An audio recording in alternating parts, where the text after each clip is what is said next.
couple of weeks ago, I was in Portland, and I was driving across town, and I saw at the end of a block this beautiful, newly painted, white, wooden 19th century church with a great big steeple.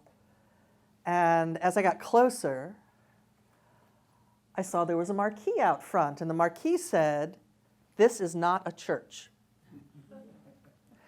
And I wondered, did they have to put that out there because people had come wanting to worship and they had to turn them away and tell them, no, this is a performing arts center? But it got me thinking that the impulse that had originally built that church, that has inspired this church, hasn't gone anywhere. It's exactly the same. It has been the same through all time. And my own understanding of that impulse deepened some years ago when I had an experience that made me aware that there's a different way to think. This was an experience that just disrupted everything I thought I knew about how everything works. Because of it, I was healed overnight of numerous physical problems. And it was Christian Science that made sense of this experience, that made sense of this healing paradigm shift for me, by showing me that Jesus' teaching that God is love, always present, unconditional, all-powerful love,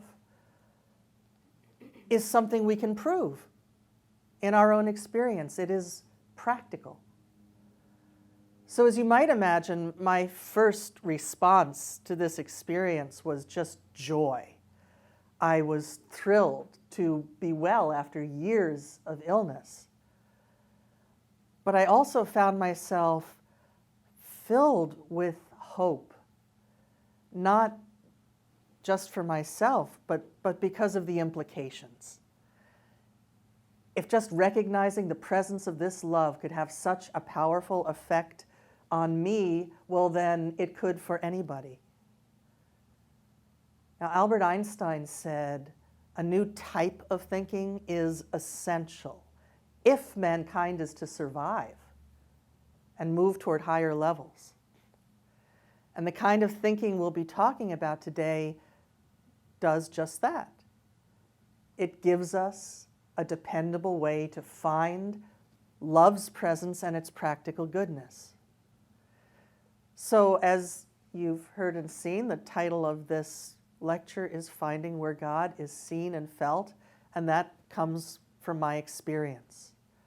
And then there's a subtitle, What's Church Got to Do with It? And I hope to show you that those two things very much go together. In fact, they're actually inseparable. Because whenever and wherever you start from the premise of love's presence, you are going to find love's healing and transforming power. And then whenever and wherever you live in accord with this love, you live in response to it, you actually become part of the church that Jesus and the early Christians talked about, not a bricks and mortar location that could be turned into a performing arts center, but a response to God's goodness that includes us all. So it's those two things. It's the recognition of love's presence and our response to it that will scientifically move us toward those higher levels. So when I was a child, God's goodness was very real to me.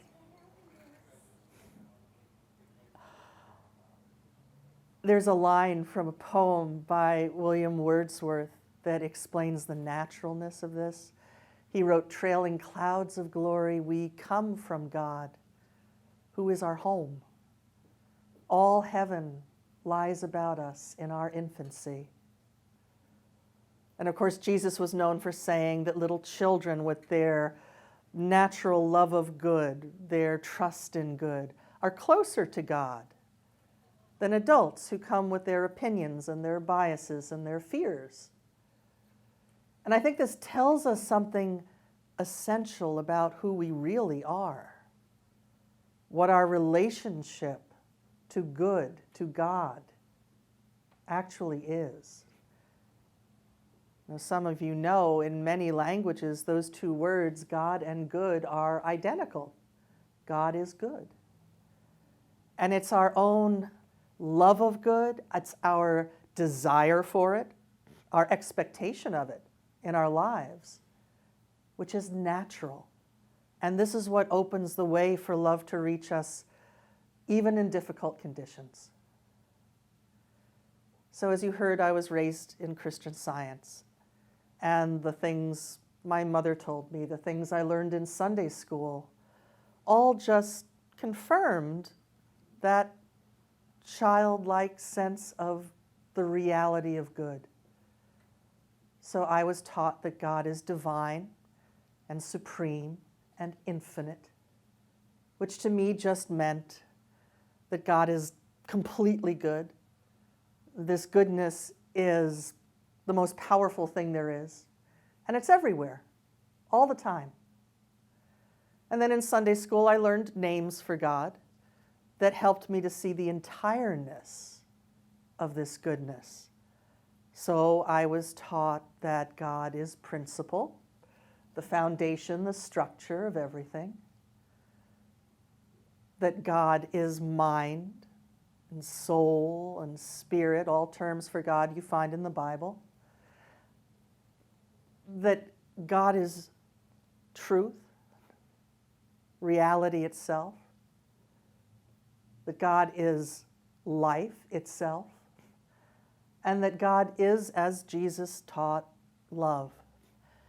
So putting these things together, putting together, for example, that mind is divine, helped me to see that what God knows is entirely good, that mind is supreme, told me that what God knows is the final word,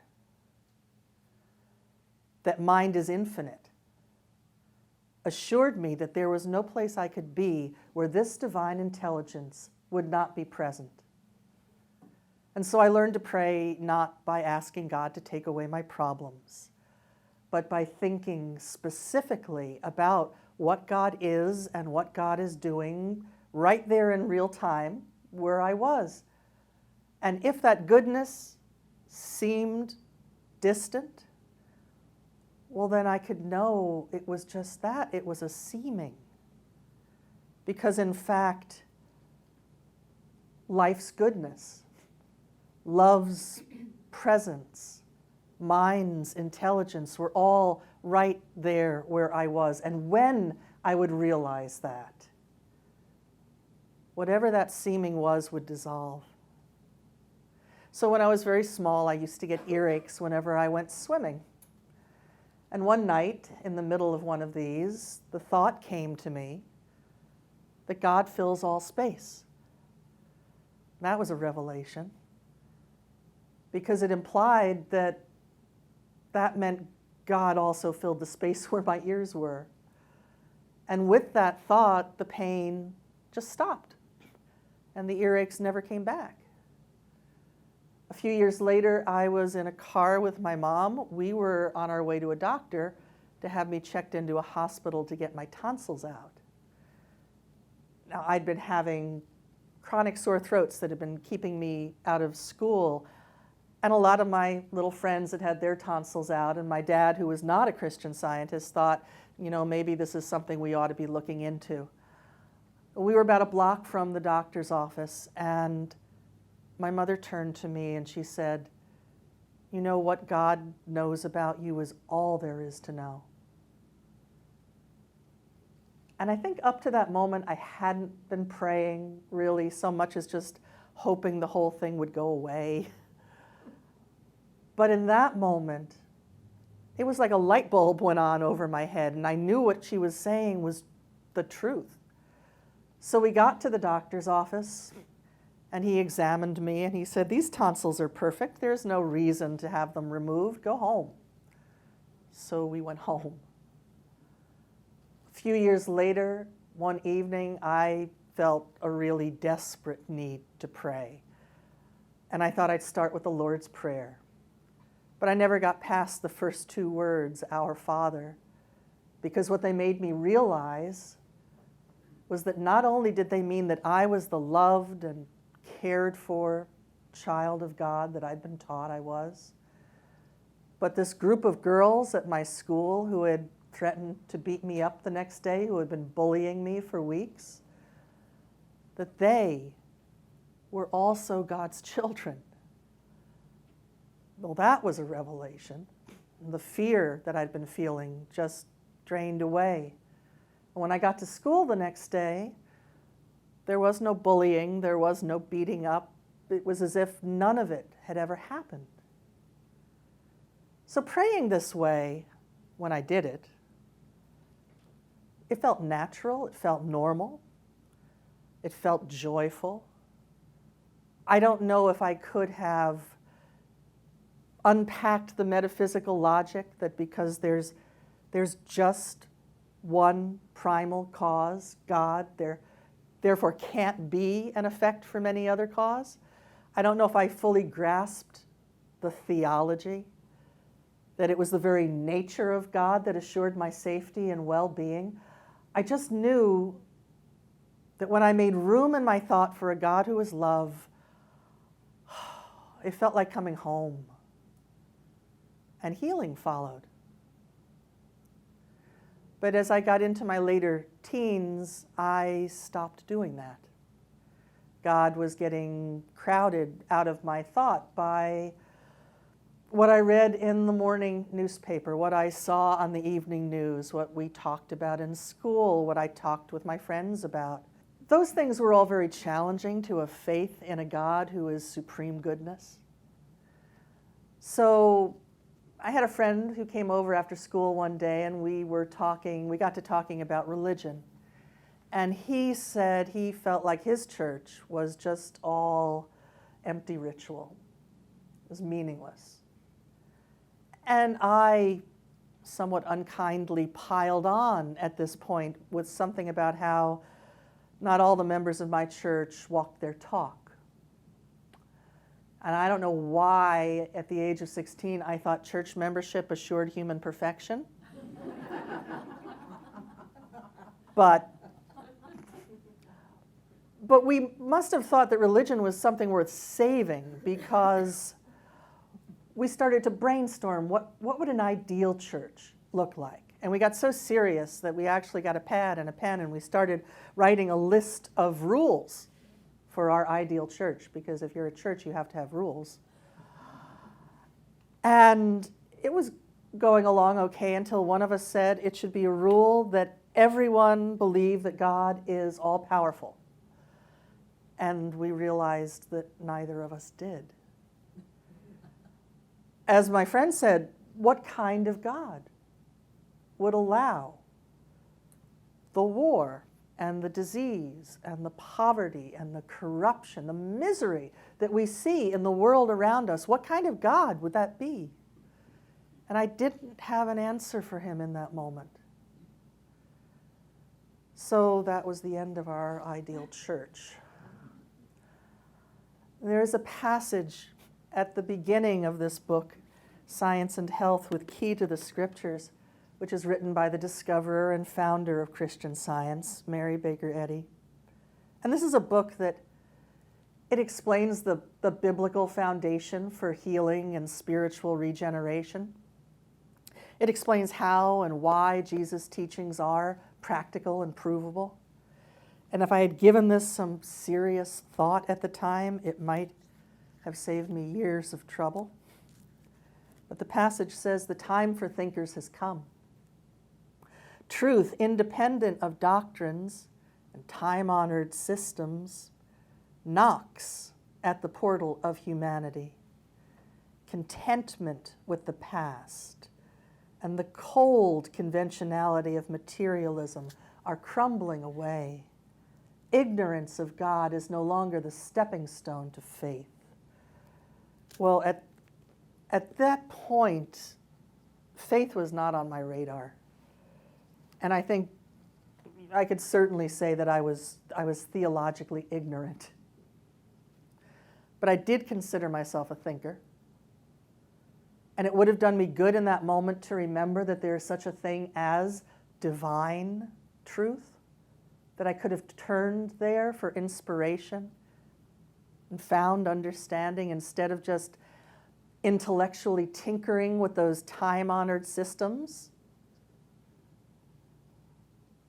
But the problem was, at that point, I had accepted the cold conventionality of materialism as reality itself, without even realizing I'd done it. I was like the fish who is swimming along and another fish calls out, "Hey, how's the water?" And I would have said, "What's water?" I was just going with the flow of materialism without thinking about it. So when I got to college, I stopped going to church. I dismissed religion as something I had outgrown. But what I could not dismiss were those healings. And there were many more of them than the few I shared with you. If God had not been the cause of those experiences, well, I wanted to know what was. But nothing that I was hearing in the psychology classes that I was taking, in the philosophy classes that I was taking, gave me answers to that question that rang true with my own experience. So as time went on and life got more complicated, as it does, I started asking more questions. Life's big questions. What is really going on here? Who am I? What am I here for? And to find answers for these questions, I started to look into different religions, different spiritual practices. But again, all that I found in sacred texts, in years in the meditation hall, in years of doing chanting and breathing, these things all just created more questions. So I headed into my 30s with a whole array of unanswered questions and a host of medical problems that were defying medical solutions. I'd been diagnosed with endometriosis, which I was told was so pervasive that I would never have children. I had migraines. I had a standing appointment with a chiropractor because my back was always going out. And I had this chronic pain that seemed to move around the body. And so at one point I asked a doctor, "What is the source of this pain? Where is it coming from?" And he said, "Oh, this pain has no source. This is phantom pain." So I looked into alternative medicine, and I tried acupuncture and Chinese herbs and homeopathy. I tried so many different things, and none of them brought relief. And there came a year where I'd had a surgery that hadn't helped. And then at the end of that year, I contracted what one doctor sort of excitedly told me was a rare strain of malaria. And there was no treatment. So he sent a sample off to the CDC and sent me home. And now on top of everything else, I have a fever that never breaks. And it's going into its 4th week. And I feel like my life is over. Because all I can do on any given day, I can sit up in bed and read a little bit. On a really good day, I might make it out to the couch in the living room. I can remember sitting there one afternoon just weeping because of what my life had become. So one night, I got to thinking about some of the books that I'd been trying to read, and they were about quantum physics, because I was still searching. And the books had talked about this idea that the universe is observer created. a physicist named Max Planck had said, I regard consciousness as fundamental. I regard matter as derivative from consciousness. And I looked at the wall across from my bed and thought, so that would mean all the assumptions that I've had about how solid everything seems might not be entirely accurate. And this got me started doing a kind of mental inventory of all the things I assumed I knew. Everything I thought I knew about how everything works. I decided if I hadn't proved it in my own experience, I would just let that assumption drop away. And this process was like peeling an onion. And assumptions and opinions and secondhand beliefs are all just dropping away. And I wondered if there'd be anything left. But as it turned out, when everything else was gone, there was something left. And it was something I knew was true. Something I knew was true in every fiber of my being, and what it was love. And this wasn't like thinking about incidents of love that I'd experienced or thinking about love as an abstract idea. This was like looking out from love, seeing it poured out, permeating everything and including me. And I felt this wonderful wash of relief, and I fell asleep. Well, when I woke up in the morning, I knew right away that everything was different. For one thing, the fever was gone. And I didn't know it yet, but all of those physical problems were gone. I knew I felt full of energy and joy. I felt like a little kid at the beginning of summer vacation who just can't wait to get up, get out there and be part of life. And I thought, what was I thinking the night before? What is this? And I realized that the feeling was actually very familiar. The feeling was exactly how I'd felt as a child when I'd been healed in Christian Science. So I started trying to recreate what was going on in my thought. I remembered before bed I had been reading a book on the early centuries of Christianity. And I hadn't thought about Christianity in years, but a friend had given me this book, and here were historical accounts of the men and women who had responded to the Christian message. Now, whatever I had thought about whether or not you could prove that there was a historical Jesus, it was very clear that something huge had happened at this moment in time that changed hundreds of lives. It transformed the lives of these people, and then they went out and transformed the lives of others. I remembered looking at the wall and thinking, okay, it's matter. And matter is composed of atoms, and atoms are mostly empty space.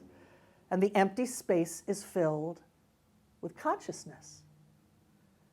So surely the question has got to be, what is this consciousness that can form and transform reality? And the answer came to me in words I'd been taught in Sunday school from Science and Health, from something that's called the scientific statement of being. And it says, there is no life, truth, intelligence, nor substance in matter. All is infinite mind and its infinite manifestation. For God is all in all.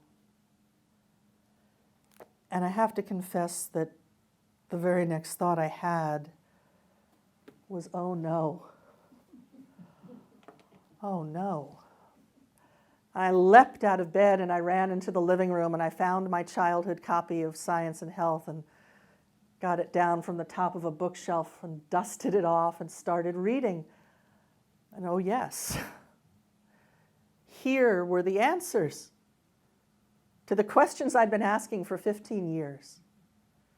What is really going on here?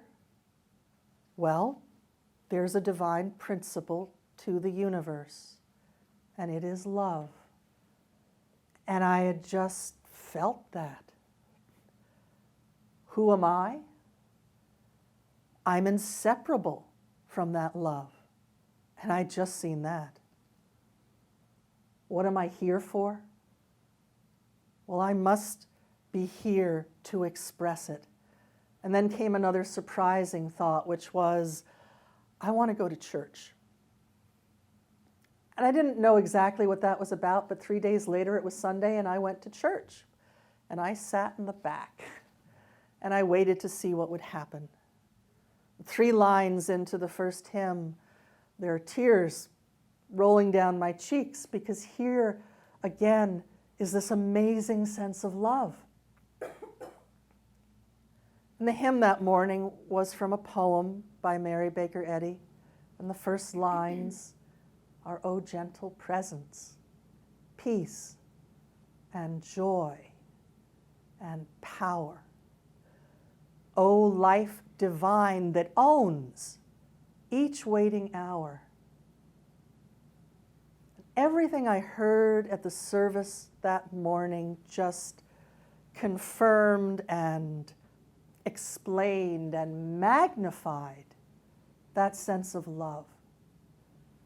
So when I went out the doors at the end of the service, I knew what I had to do. I had to hang on to this sense of things. I did not want to let it go, ever again. I had to find a way to live consistently with it and from it, and I wanted to share it because it was just way too good to keep to myself. Now, it turns out my experience was not actually very exceptional, because whenever anybody catches even a glimpse of love's presence, the reality of that, they have exactly the same response. They feel joy and gratitude. They want to hang on to it, and they want to share it. And you see that in the experiences of those first Christians. People encountered, first through Jesus, then through his followers, this amazing paradigm shift that St. Paul called the mind of Christ. And Christ, what is Christ? Christ is divine truth, God's love, coming to us, showing us the good that's there to be seen, clearing out our fears, healing us. If you want to see what Christ looks like in human experience, look at the life of Christ Jesus. Everything he said, everything he did, expressed Christ. And now here is St. Paul urging his fellow Christians to have that mind, the mind that was in Christ Jesus, implying, first of all, that they can. I mean, think of that.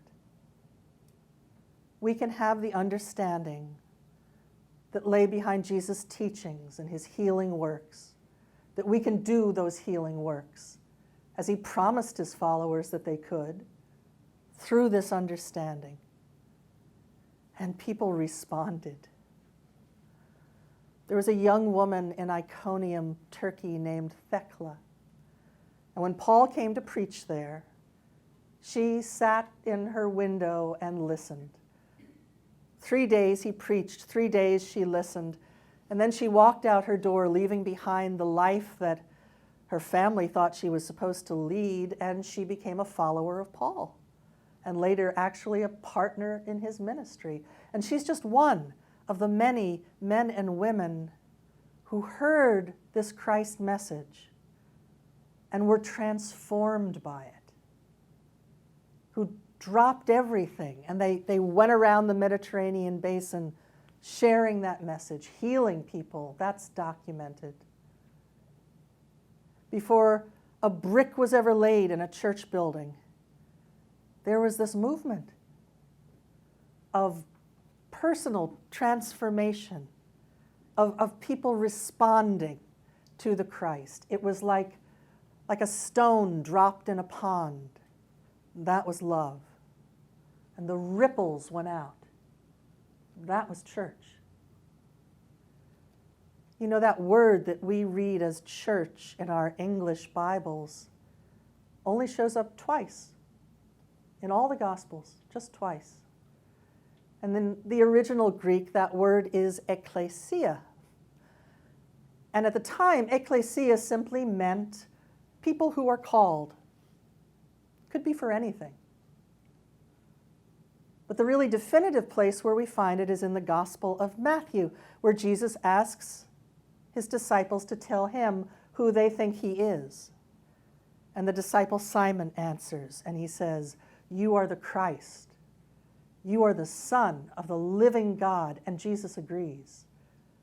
And he says, "You are Peter," from the Greek word Petros, meaning rock. And he says, "On this rock I will build my ekklesia." So Jesus' church, the men and women his words and works had called, had as their foundation the recognition of Christ, God's truth and love coming to us, showing us that we're inseparable from God's goodness. Now, Paul wrote a lot about ecclesia.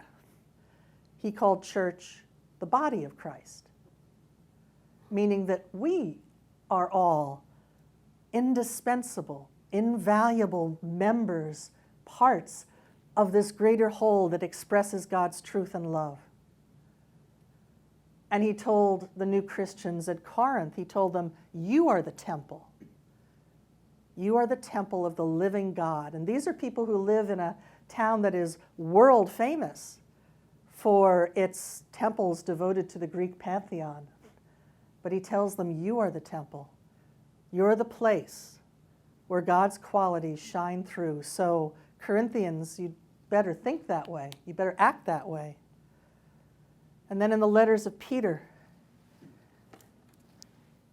we find this. He said, "Ye have tasted that the Lord is gracious." He's talking to people who have had this experience. "Ye as lively stones are built up a spiritual house, acceptable to God." And you find that same spiritual sense of church in Science and Health, where Mary Baker Eddy describes church as the structure of truth and love, whatever rests upon and proceeds from divine principle. And it's very helpful to know that in the dictionary that she used as she wrote that book, the 1828 Webster's, the first meaning of structure is not a physical thing. It says structure, the act of building. So this church is not a human creation. This church is a divine expression. It is the effect of the living God. And we become part of it whenever we start from, think from, live from the mind of Christ that recognizes truth and love's supremacy. So I get now why my little experience of love's presence should have prompted a desire for church. The recognition of love as a divine law of being includes this call of the Christian ecclesia to rejoice in this wonderful spiritual sense of life, to strive to live consistently with it and from it, and to share it. And how we do that is at the heart of the discovery of Christian Science. So when Mary Baker Eddy made her discovery that there are divine laws of truth and love that support our ability to think from and live from the mind of Christ, to experience the healing, the transformation that comes with that realization, she thought her message was going to be welcomed with open arms by the public and the Christian churches. But in 1866 and into the rest of that century, the powers that were almost entirely male. So the doctors of divinity had a hard time with the idea that a woman from rural New England could be a legitimate theologian. The men of science and medicine didn't think she could have anything to contribute on those topics. When Science and Health was first published, the men of letters wrote scathing reviews. I want to share with you something that gives you a different perspective on how her work was seen. Because after one of these literary critics had heaped scorn on her writing, Bronson Alcott, the father of Louisa May Alcott, who wrote Little Women, came to her door and knocked, and she answered, and he told her she had done something wonderful, something important. He said he was going to write her a little note and that she should feel free to publish it, which she did. And what he wrote her is this: "The profound truths which you announce, sustained by facts of the immortal life, give to your work the seal of inspiration.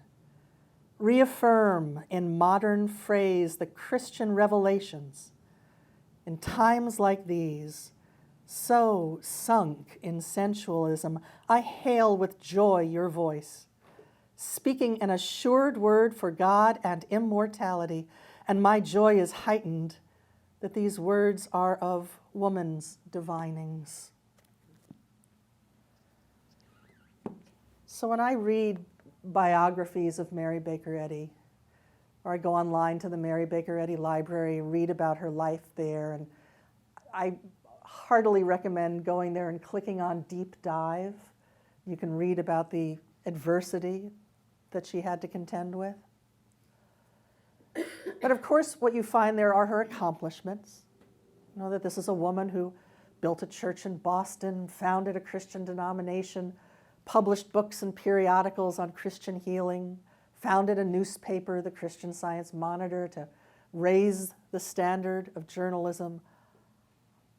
But what strikes me most as I read about her is how uniquely fitted she was to make the discovery and then to share the message. So she grows up in a New Hampshire farming community. Her family, in her words, are of Puritan stock. And whatever cliches may come to thought when you hear that word Puritan, consider that these were people who earnestly believed that fulfilling one's duty to God was the entire purpose of existence. So that's the atmosphere she grows up in. And she has a great love of God, great faith. And this is seen in occasions, even as a child, when she's able to help and heal others by lifting her thought to God. So when one of the little farm animals is sick, the family brought it to Mary, and she held it, and it became well. When her older brother George accidentally gashed his leg with an axe, her father brought Mary to him. And the wound healed so quickly it startled their family doctor. But as a child, and then later as an adult, she struggled with chronic illness. And she later said the conventional prayers of her family and of her church had failed to help. And so she knew there was more she needed to understand about what is the prayer that heals. So she spent decades searching for the answer to this question, searching for the truth. And she writes about that in her memoir called Retrospection and Introspection. She said, "During 20 years prior to my discovery, I had been trying to trace all physical effects to a mental cause. And in the latter part of 1866, I gained the scientific certainty that all causation was mind, and every effect a mental phenomenon." So her studies led her to study allopathic Western medicine with a licensed physician. She became a licensed homeopathic physician. She experimented with different cures and health systems of her day. And what all of this showed her was that our experience is clearly connected to, if not entirely governed by, thought. I mean, today a doctor will urge you to be optimistic. He'll tell you, relax. He'll say, be hopeful, knowing that thought matters. Given her experiences with proofs of God's care, she knew that the good she was seeking, the answers she was seeking, were inseparable from God. So all through this period, she keeps up a dedicated study of her Bible, knowing that having a deeper understanding of the nature of God is going to relate directly to the answer she's looking for. And for me, it's these two qualities. It's her persistence, the way adversity did not stop her in her search for a truth that would help and heal not just herself, but others, everyone. And it's her steadfast faith. That these are the things that are the most helpful to my own practice of Christian Science. Especially her faith, because as someone, I mean, let's face it, I had a really good look at God's love as a child.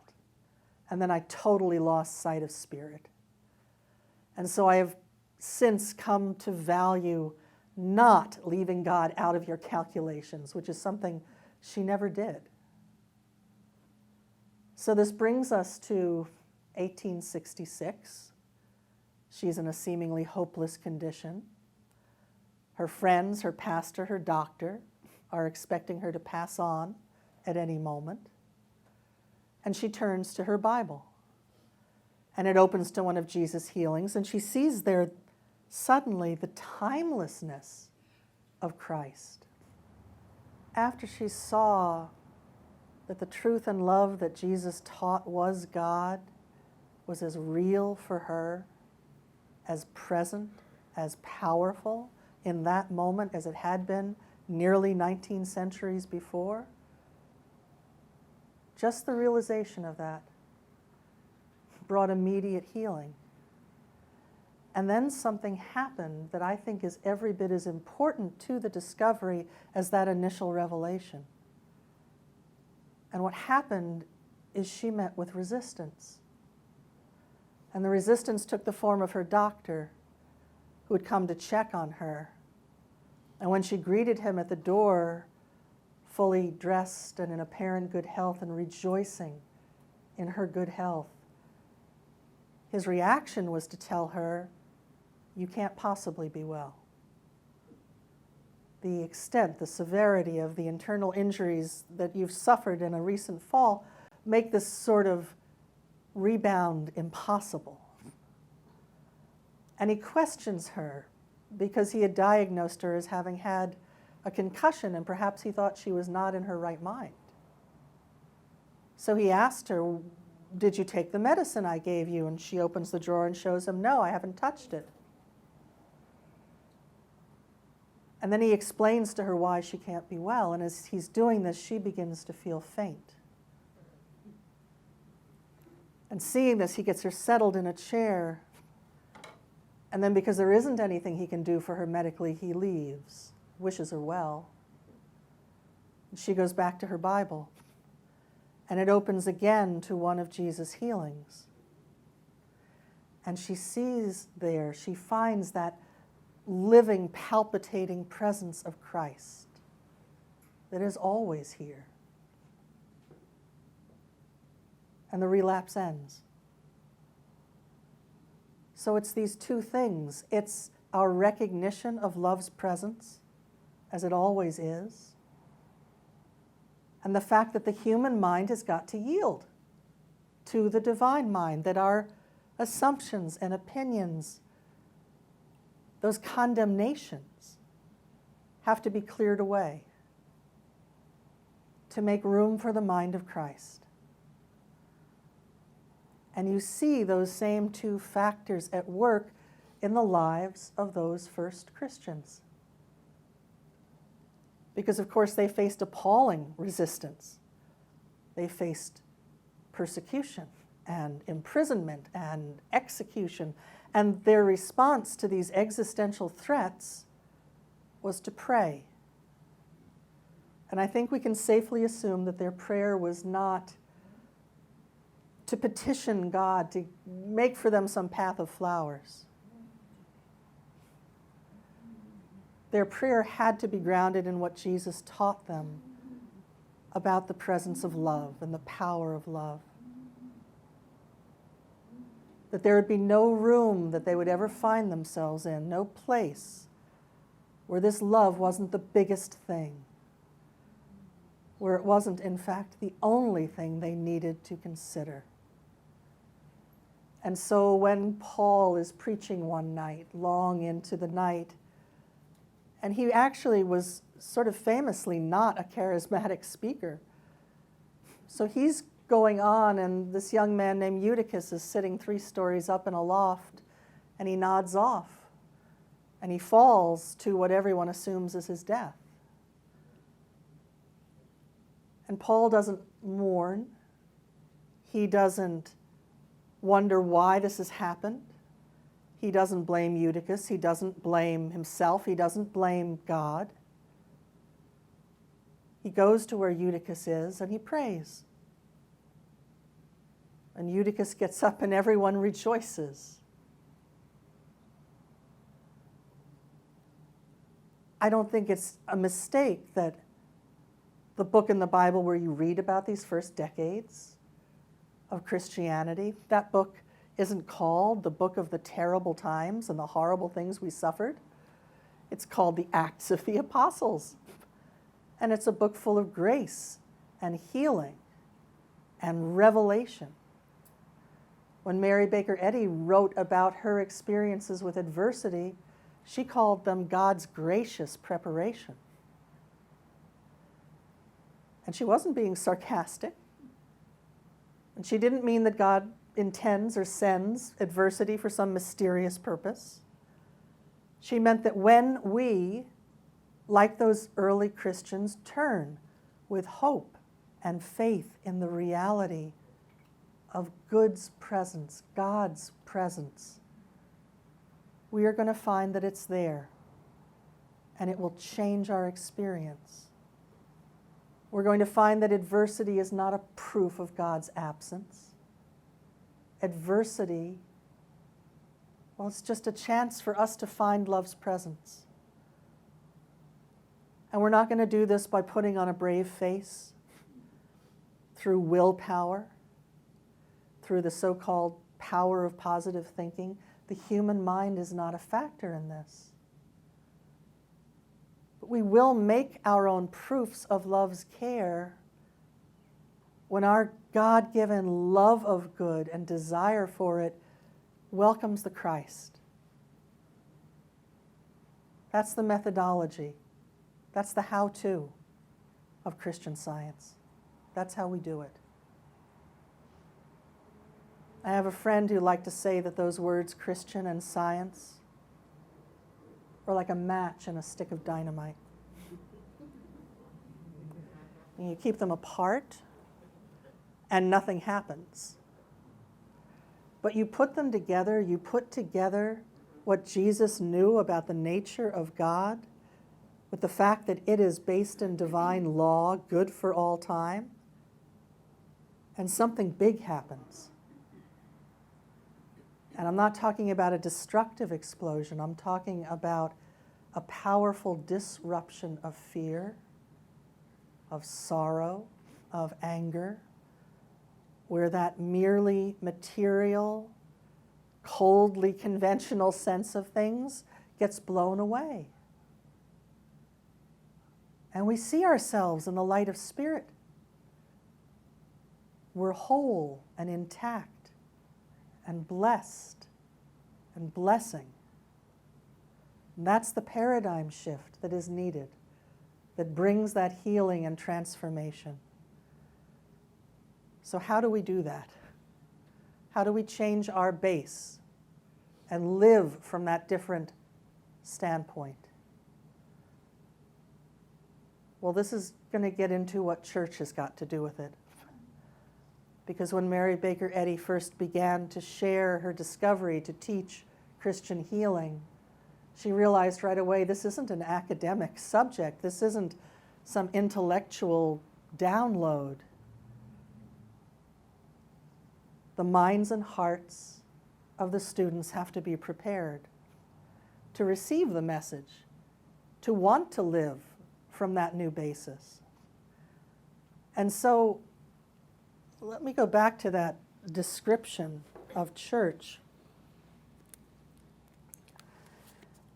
It says the church is that institution which affords proof of its utility and is found elevating the race, rousing the dormant understanding from material beliefs to the apprehension of spiritual ideas and the demonstration of divine science, thereby casting out devils or error and healing the sick. And again, it helps to know that if you looked up that word institution in the 1828 dictionary, it's another one of those almost verbs. It says institution, the act of establishing.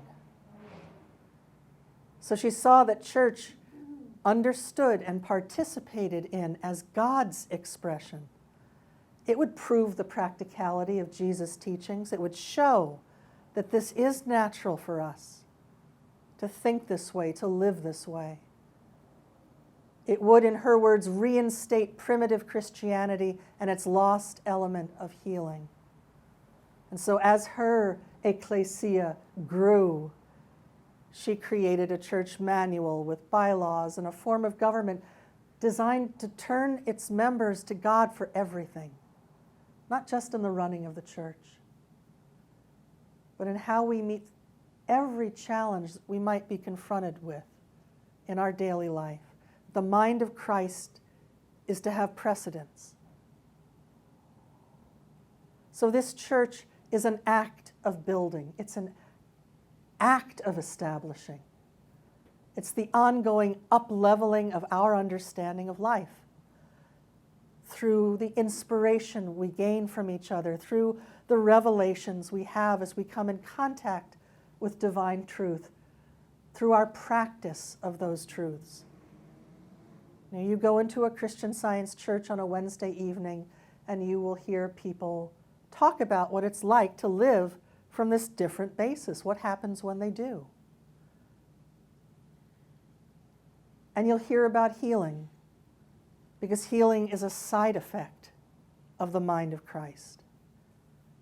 So in my own branch church, in recent months, I've heard of healings of paralysis, of a cancerous growth falling off a man's face, of a member whose foot was run over by a car on a Wednesday morning, and Wednesday evening there she was in church, completely free and fine.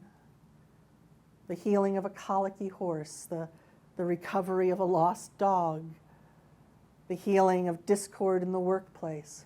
And all of these things just point to how natural it is for us to live this way. Hardly a Wednesday goes by that I don't find myself thinking, you know what, this is what's normal for us all. This is what's normal. So I said at the beginning of our time that my experience had given me hope. Not just for myself, but that humanity can survive and move toward those higher levels that Albert Einstein talked about. Now, he made that quote in 1946. So it's just shortly after 2 bombs had been dropped in Japan, 2 atomic bombs. But I think those words are as relevant for us now as they were then. In fact, I think they're even more pressing for us. Because if you look at what was in the news in 1946, it was exactly the same sort of stuff that had upset me in 1976. Exactly the same sort of thing you would have encountered if you opened the paper this morning. His words are more pressing because we live in a time of 24/7 news, when it's like standing in front of a fire hose of reasons to be mad and sad and scared. The Pew Center does a study called the Global State of Emotions Poll, and it shows that every year people are more anxious, more depressed, and more angry. I saw a bumper sticker recently. It said, "If you're not outraged, you're just not paying attention." Well, we know it's good to pay attention, but I think we have to ask ourselves, what assumptions are we bringing to the things that we are so laser focused on? Because what my experience taught me, what I find in the writings of Mary Baker Eddy and the teachings of Christ Jesus, is that this dark, grim picture of the world and of us is not the whole picture. In fact, because it leaves God entirely out, it's not the true picture at all. Because there is a way to find love's presence, and therefore its practical goodness. So I think on some level, we all know this. Not just that we hope that it's true, but that we know that this is what we're really here for. This is what we're here for. And you see people struggling to find this good in their life in some way, shape, or form. Now, you probably, if you read the news, you've heard a lot in the last 3 to 5 years about the decline of church. How people are fleeing organized religion. In fact, just last week, there were another 2 pieces that came out. It's like a topic the media just can't let alone. But what I find most interesting about the articles are the comments. You go to the comments section, if there is one, and you see people saying, well, yeah, I don't go to church anymore, but I pray. Or I think of myself as spiritual, even though I don't associate with a denomination. And what you keep seeing over and over again is people talking about what they miss. They miss the fellowship. They miss the inspiration. And they talk about different ways they're trying to recreate that in their lives. But as one person who tagged on to that particular thread said, yes, but if you're going through something really trying in your life, scary and hard, as nice as the people in your soul cycle group or your knitting circle are, they're probably not equipped to give you the spiritual counsel and comfort that you so desperately need in that moment. There was one writer who talked about different strategies churches were using to bring people back in. You know, that they were updating their liturgy, or they were just getting rid of the liturgy and making it like a community center. You put in a Jumbotron screen and you update the music and you get a band, or you hold your service in a coffee shop. And the writer said that these strategies were failing because they failed to meet a very real human yearning for an experience of living spirit. You can't strategize your way to an experience of living spirit. But if you take away nothing else from today, take away this, that experience is available. It's natural. It's something that belongs to all of us. So I want to leave you with 3 brief illustrations of what life can look like lived from this different basis. And the first has to do with what church can look like. So when I returned to church, I became a member, and our church decided to rewrite their bylaws. And so we had a meeting, and we sat in a circle, and we quickly discovered that there were as many opinions about what new bylaws should be as there were people sitting in the room. And that night was not our best hour. Personalities clashed, and harsh words were spoken. People left unhappy. But as unhappy as we were at the end of that evening, I knew that we were going to go home and pray. And I knew that ultimately, our prayer was not going to be, please God, make them all agree with me. It would be a prayer of listening. And so there were 3 months before the next meeting, and there was no consensus appearing. But when we all came back together, as I said, I knew we'd been praying. I'd been praying to think of church as God's expression, to think of us as members of the body of Christ, an expression of God's truth and love, that there was no other influence, there was nothing else more powerful than that truth about us. And so we came back, and votes were held on each motion, and every vote was unanimous. And we all sat there looking at each other. And at the end, we talked, and what people said, well, they said two things. They talked about the palpable sense of love that was in that room. And they talked about the fact that they had come determined to listen. And as they heard, they voted, even when it opposed their cherished opinions. And then suddenly there we all were, of one accord, in one place, as it says in the book of Acts. And I share that not just because of the implications for church work, but because whenever you're dealing with a situation in community where you've got people with different opinions that seem to clash, where there doesn't seem to be any way forward because you can't agree on anything, you can know that we actually are all members of the body of Christ. That there is more going on than meets the eye, and that more is the action of divine love. And seeing this makes a difference.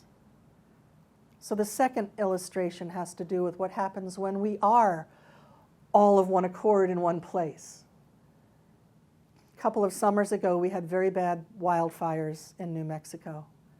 Usually I can look out my window, I can see most of the way to Albuquerque. On these days, I could see about 30 feet. And that Wednesday at church, our first reader, who puts together the readings from the Bible and science and health, had put together readings about God's protection in times of danger. And then people stood up and talked about their experiences with that. And there were many of them. So when we went out the door at the end, we felt really different than we had when we'd come in earlier. We'd come in coughing and anxious. And we left with an assurance of God's presence and protection. And over the next few days, the fires were put out, which was something which was not expected. But the next Wednesday, a man came who had been there the week before. He was not a member. But he said he had a cabin that had been in his family for over a century. It was up in the Pecos, right in the heart of where the fires were worst. And he said that until that meeting the week before, he'd been listening to the radio reports. You could hear a report every hour that would tell you what had burned. And he said when he went home that night, he decided he was going to turn off the radio. And instead of listening to those reports, he was going to think about what God was doing right where the destruction seemed to be, just as the people in church had done.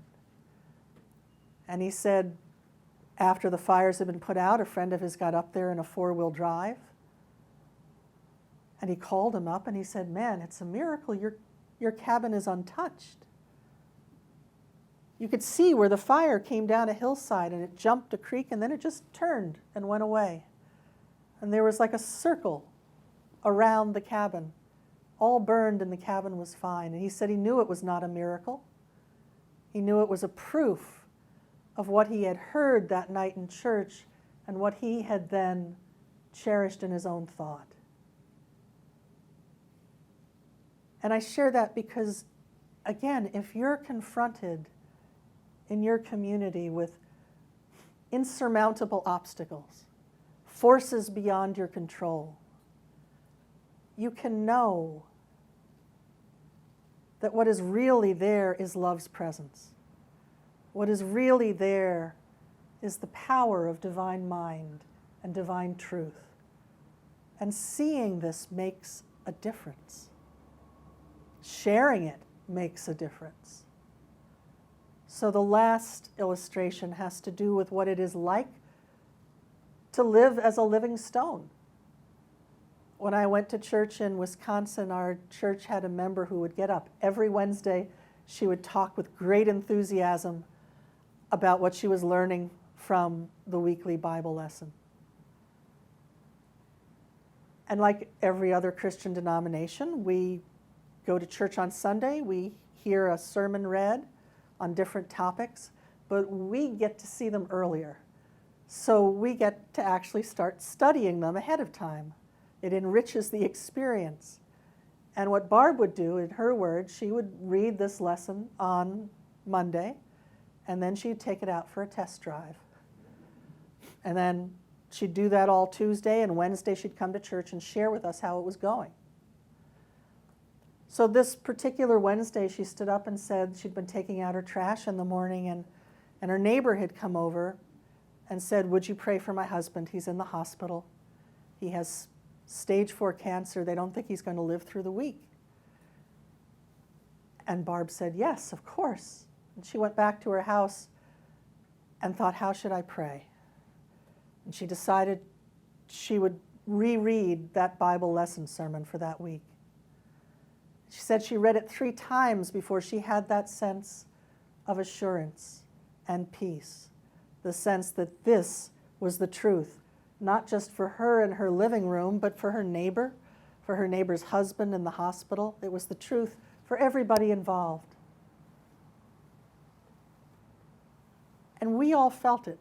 Just in her description of her prayer, we felt it. So that when we left at the end of the service, we felt that same assurance that all was well. So the next week she came back and stood up and she said, "I was taking out my trash," and I thought, "Oh, I've heard this." She said, "Well, my neighbor's husband was taking out his trash." And she went over to him and told him how glad she was to see him. And he said, "Well, I've never been so glad to take out the trash in my life." The Thursday previous, the day after Barb had started praying, the doctors, for no apparent reason, had decided to run more tests. And the tests came back and they showed that the cancer was completely gone. So some very happy doctors sent this very happy man and his wife home. And I share this because the divine truth that you encounter in your living room, on your walk with your dog, on your drive across town, when you see the truth, it makes a difference. When you change your basis, you change the world. And then you live as the place where God is seen and felt. So thank you all so much for spending this afternoon with us. I'll stick around if anyone has any questions.